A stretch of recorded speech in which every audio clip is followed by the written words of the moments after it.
Assalamualaikum warahmatullahi wabarakatuh. Perkenalkan, nama saya Emil Ismail, NIM S1B019049, semester 2B. Jadi, saya mahasiswa Universitas Mataram, program studi Pendidikan Kewarganegaraan. Jadi, saya membuat video ini untuk memenuhi tugas ujian akhir semester mata kuliah Ilmu Politik, yang dimana isi dari video ini akan bertemakan tentang dilema COVID-19 antara kesehatan atau ekonomi. Corona, kita ngeri sama virusnya, tapi tunggu dulu, di dalamnya ada juga yang dampak yang nggak kelihatan yang bisa menyebabkan kita lebih parah. Baru mulainya saja dunia sudah mengalami resesi atau kerugian ekonomi yang bisa menyebabkan krisis parah. Mulai dari pemain bintang 5 Eropa sampai PNS negeri harus merasakan potong gaji dan was-was terhadap kepastian pekerjaannya. Melihat kiri kanan pun ada ribuan bahkan jutaan yang sudah mengalami pengangguran sekarang. Nggak sampai situ saja, perdagangan internasional juga sama, di mana barang dari berbagai negara juga terhambat dan bahkan nggak ada. Dan ini buat pusing industri, pusing nggak karuan. Dan ya, semua faktor pendorongnya adalah gara-gara corona ini. Tapi intinya yang menjadi pertanyaan adalah, apakah ekonomi dunia mampu pulih kembali? Ataukah ekonomi dunia akan hancur di hadapan wabah COVID-19 ini? Hancur. Mungkin fakta tadi semua bisa membuat kita pesimis melihat masa depan. Tapi ingat, lebih baik kita mengetahui kebenarannya dan mempelajarinya daripada damai di bawah bayang-bayang tipuan. Intinya, jawabannya begitu sangat mengerikan. Sekarang pun kondisi ekonomi dunia sedang terdampak. Lihat saja dunia, di mana aktivitas dibatasi secara tak tanggung-tanggung. Hasilnya, banyak negara yang nggak bisa ngejamin jalannya produksi. Otomatis nggak ada barang yang dihasilkan, dan otomatis pula penurunan pendapatan. Kalau ini semua nggak kekontrol, maka ekonomi di berbagai belahan dunia apabila terus turun, maka lama-lama akan menjadi krisis yang nyata. Tunggu dulu, emang krisis itu apa sih? Apa dampak yang bisa diberikan bagi kehidupan kita karena krisis ini?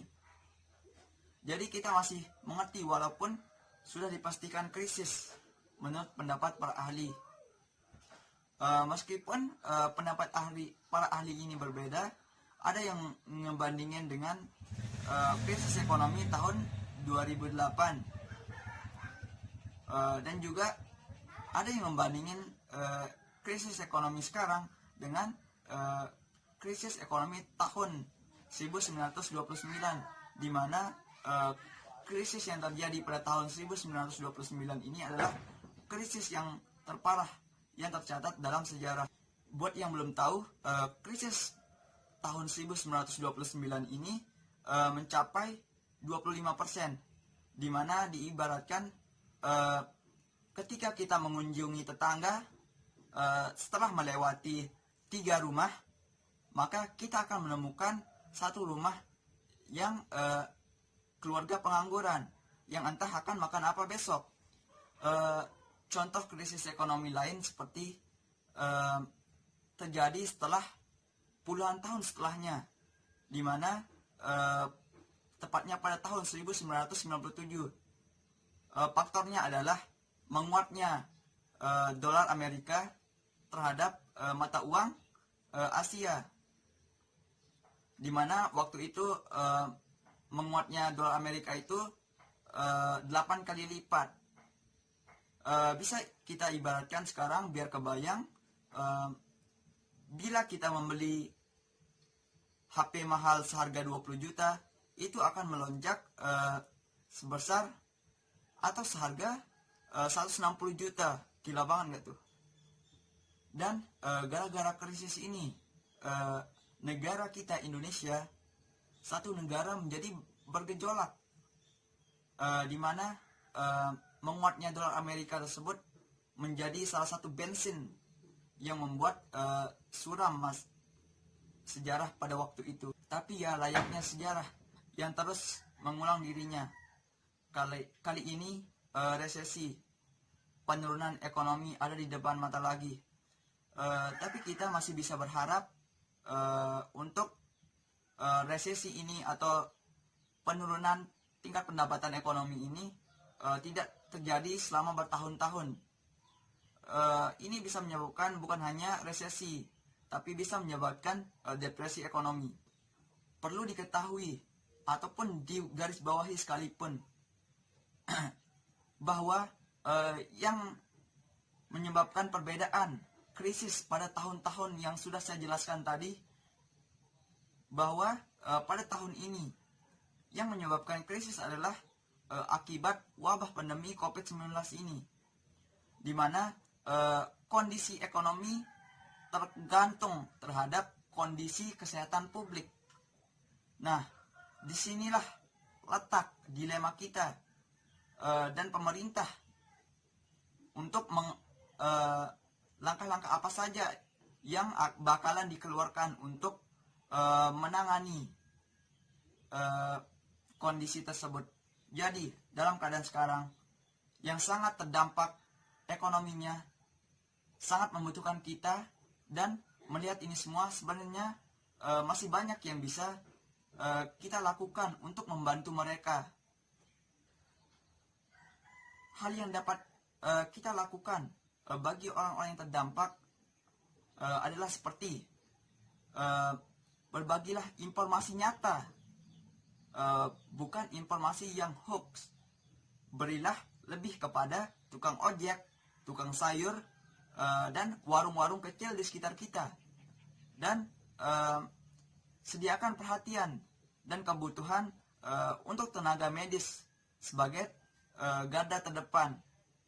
Dan jangan lupa juga membantu diri kita sendiri untuk membekali diri selama COVID-19 ini, seperti belajar online, seminar, belajar musik, belajar keahlian-keahlian baru, dan menguasai skill-skill baru yang bisa berguna bagi masa depan. Mungkin dunia bisa akan berubah dan kita harus bisa beradaptasi.